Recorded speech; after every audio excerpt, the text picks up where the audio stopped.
त्या कॉन्ट्रॅक्टरच्या यादीमध्ये 200च मराठी माणसं असतील तर या नुसत्या वल्गना आहेत. उद्धव ठाकरे यांनी एवढी वर्ष तुमच्याकडे महानगरपालिका होती आणि दर वर्षाला तुम्ही असणारा सर्वसाधारणपणे 80,000 कोटीचे कॉन्ट्रॅक्ट्स देता.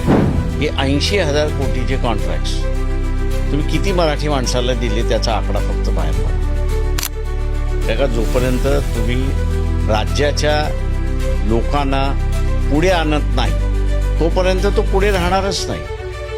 हे नुसतं मराठी माणूस हे नुसतं मताचं राजकारण आहे असं मी त्या ठिकाणी मानतो. त्याच्या पलीकडे इट हॅज नो व्हॅल्यू. त्यांनी यादी जाहीर केली की आमच्या असणाऱ्या 80,000 कोटीचे कॉन्ट्रॅक्ट्स दिलेले आहेत. त्याच्यापैकी हे 2,000 कॉन्ट्रॅक्टर्स आहेत आणि या 2,000 कॉन्ट्रॅक्टरपैकी 1200 कॉन्ट्रॅक्टर हे महाराष्ट्रीयन आहेत. असं जर त्यांनी म्हटलं तर मी म्हणेन त्यांच्या मराठी माणसाच्या स्लोगनला अर्थ आहे.